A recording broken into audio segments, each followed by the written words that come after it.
Hi, everyone, and welcome back to Brian's Horror Corner, and welcome to this horror movie review as part of my May 2022 31 horror movie series, um, where I watch and review a horror movie from my collection at random each day of this month. So, welcome to May, welcome to my series.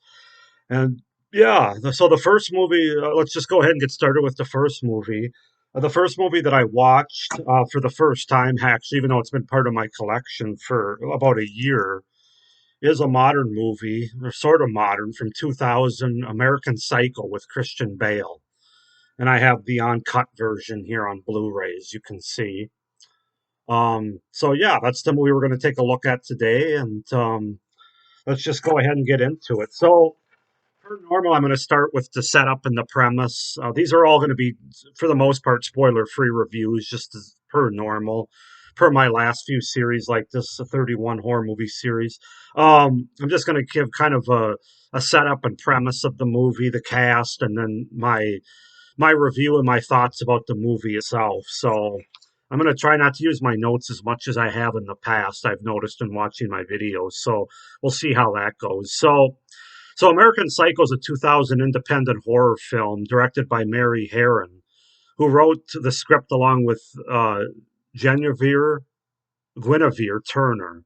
It's based on Bret Easton Ellis's 1991 novel American Psycho. The film follows Patrick Bateman, who's a New York City investment banker who leads a double life as a serial killer. The satirical film blends horror and black comedy to mock 1980s yuppie culture and consumerism, exemplified by the character of Patrick Bateman, who's obviously played by Christian Bale, if, as you know, or if, as you can guess if you haven't seen the movie. So, in 1987, Patrick Bateman's a wealthy New York City investment banker who spends most of his time dining at popular restaurants while keeping up appearances for his fiancee, Evelyn Williams, who's played by Reese Witherspoon, and his circle of wealthy associates, most of whom he hates. At a business meeting, Bateman and his associates flaunt their business cards. Enraged by the superiority of his colleague Paul Allen's card, Bateman kills a homeless man. And then Bateman and Allen, who Allen constantly mistakes Bateman for another coworker, makes plans for dinner after a Christmas party. Bateman resents Allen for his affluent lifestyle and ability to obtain reservations at an exclusive restaurant that Bateman is unable to get into. Bateman manipulates Allen into getting drunk, kills him, and leaves a message on Allen's answering machine claiming that Allen has gone on a business trip to London. So yeah, that's kind of the setup and the premise, the introduction, the first part of the movie, and then it goes from there. So cast wise, of course, we have Christian Bale as Patrick Bateman, the New York City investment banker who leads a double life as a serial killer. William Dafoe is Donald Kimball, a private investigator. Jared Leto is Paul Allen, a fellow investment banker who Bateman murders. Chloe Sevigny, Chloe Seven. Oh, I'm not going to get that last name right. Basically, Chloe is Jean Bateman's secretary. Um, 7G. Yeah, I'm just going to go with Chloe 7G. And then Reese Witherspoon is Evelyn Williams, Bateman's fiance, who he despises. So yeah, that's the setup and the premise and the cast of this movie. Just kind of getting into my thoughts and about American Psycho. So as I said, I've had this in my collection for about a year. I don't know why, I just haven't gotten around to watching it until now. But I obviously heard a lot about it. I know that a lot of people have talked about Christian Bale in this movie. Um, but I have to say the movie's not exactly what I thought it was going to be. I mean, it is to a certain extent, but it just didn't quite play out the way I thought it was going to. So let's just go ahead and get into it. Starting with the things that I liked about the movie, the pros, in my opinion, and of course, like most people, you have to start with the performance of Christian Bale. I definitely think it's his best movie, at least that I've seen him in, and I've seen all the Batman movies. I've seen some other movies he's been in that are good. But he just really steals the show with his performance in this movie, and of course, he carries the movie as the character of Patrick Bateman.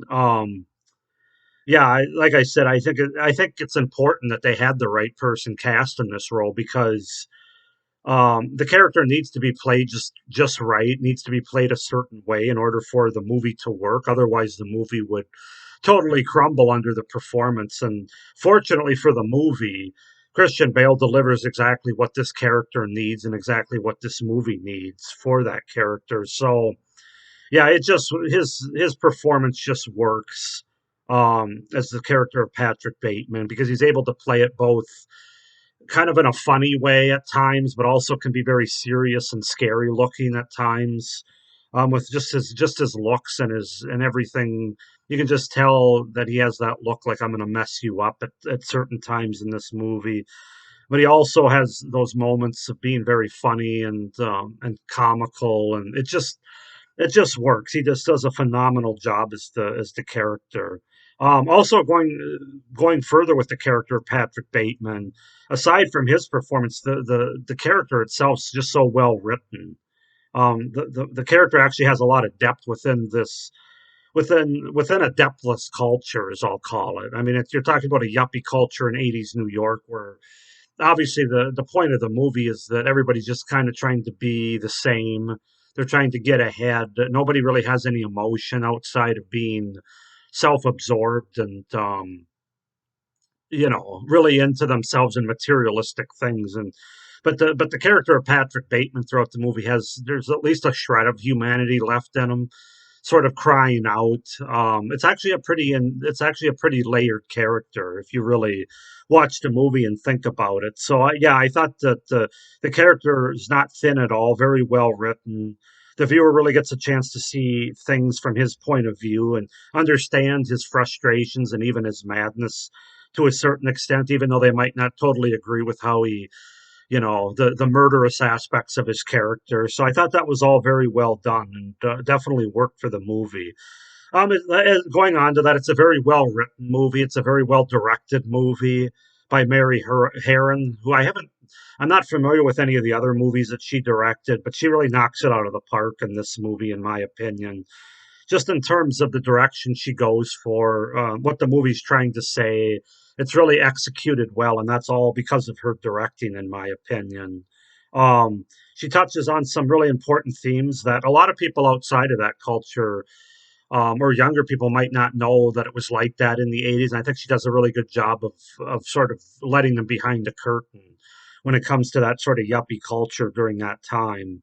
Um, Other than that, the movie does what it sets out to do. That's the biggest thing. A lot of movies don't do that. They set out for something and it just doesn't work. The execution isn't there, but that's not the case with this movie. It's a very well crafted, very well told movie, very competently made. Besides that, it's such a fun ride of a movie, wildly entertaining and engaging.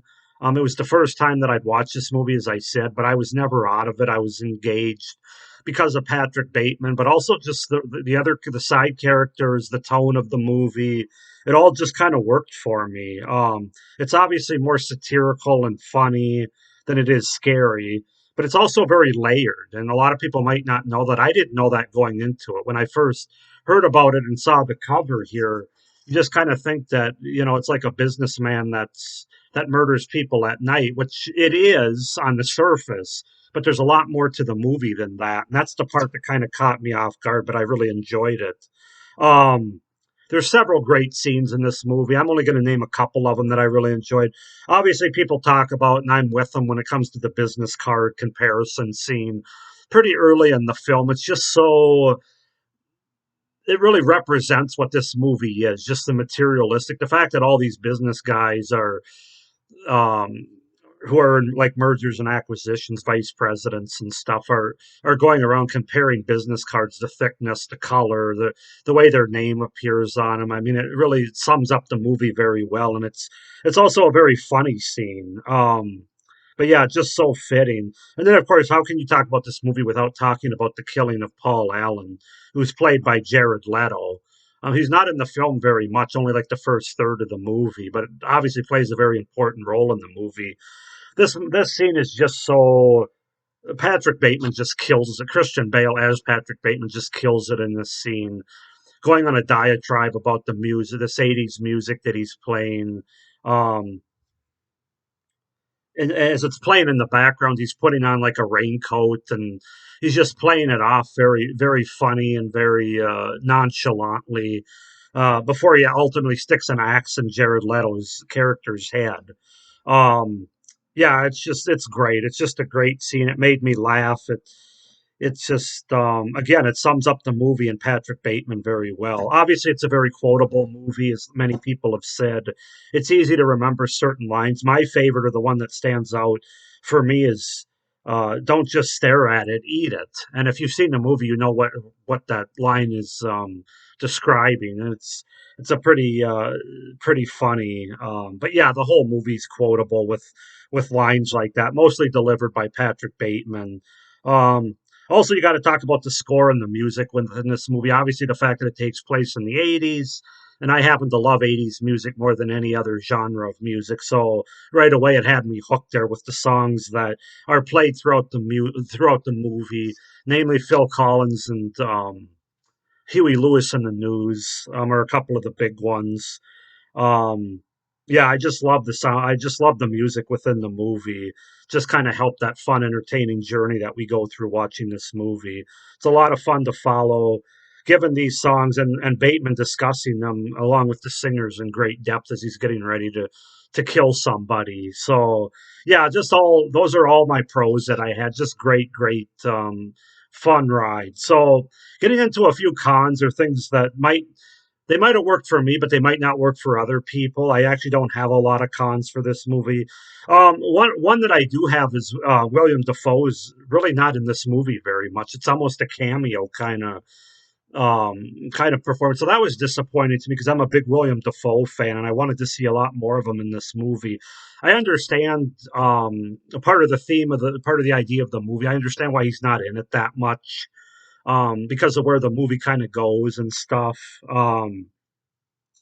But yeah, he plays a private investigator character, and he does a good job when he's on screen. But he's just not really there that much. He's just kind of there as part of Patrick Bateman's psychosis, if you will, or well, maybe not. He might not psychosis, but he's just kind of there in the movie to fill a certain character that plays into Patrick Bateman's journey through this movie as well as ours. So definitely would have liked to seen him more.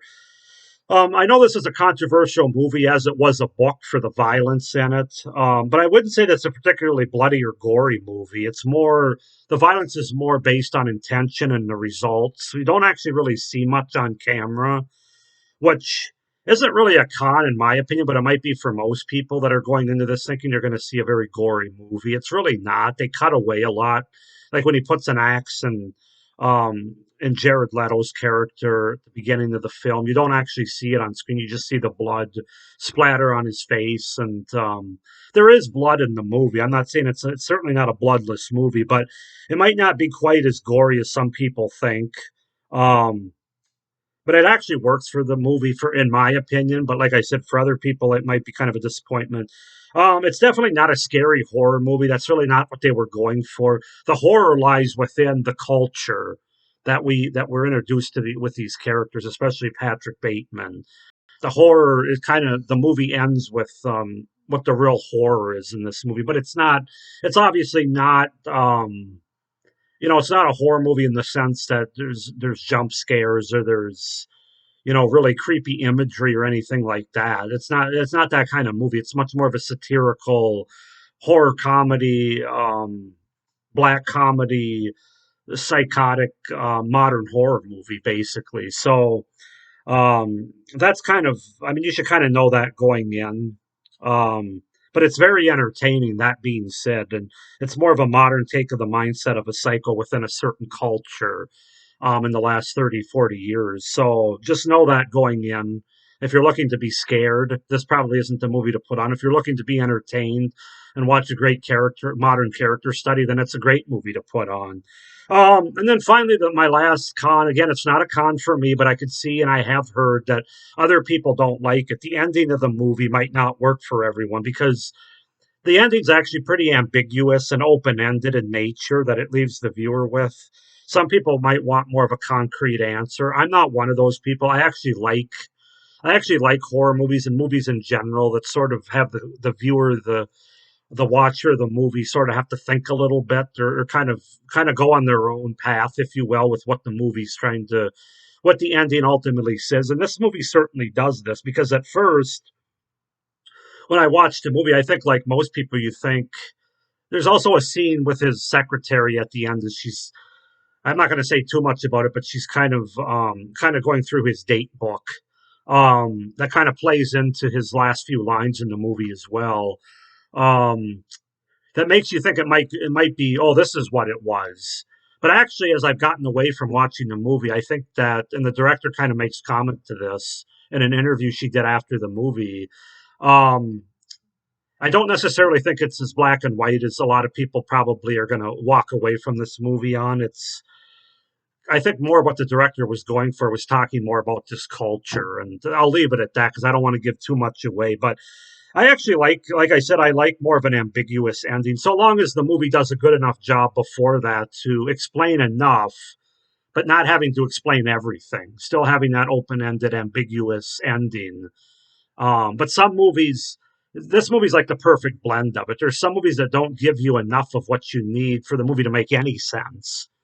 And then there's some movies that are exposition heavy, which I don't really like either. When they feel like they have to spoon feed the audience exactly everything that the movie's trying to say. I like a movie that's right in between, and this movie nails it right on the head with that because it does have an ambiguous ending, but it does explain enough throughout the movie that if you watch it, you sort of get it, and then you're just kind of left to decide what it was for you when you reflect on the movie. So like I said, some people might not like that ambiguous ending. I know there's people out there that want to be spoon fed more, and there's people out there that need more told to them. But I know there's people like me as well that like an open ended. The viewer kind of becomes part of the movie by deciding what it is for them. So long story short, this is a fantastic movie. I can see why it's considered a cult classic. I actually don't think it should be a cult classic. I think it should be a modern classic, and more people need to see it. Again, it's not a scary horror movie. It's not meant to be a scary horror movie, but it's a very entertaining, well acted, well directed, and well made movie. And, black comedy and horror movie, a character study, I would say, as well. And I'm going to go ahead and give this movie 9 out of 10 as far as my rating goes. I really enjoyed it. It was a fun hour and a half or whatever the runtime is around there. Just a fantastic movie. Definitely glad I have it in my collection. Christian Bale's best performance to date, without a doubt. So go ahead and comment down below, guys, if you've seen American Psycho, what you think about it. Am I praising it too much? Am I being too hard on it with some of my cons? Um, Please like this video and hit the little notification bell down below so you don't miss any of my upcoming videos throughout the rest of this month. Please subscribe to my channel so you don't miss not only the rest of this series, but all of my great horror content that I have coming up in the next several months. But I hope you enjoyed this day one or number one horror movie review as part of this 31 horror movie of May 2022 series. Thank you for watching. Have a great day and stay scared. Bye.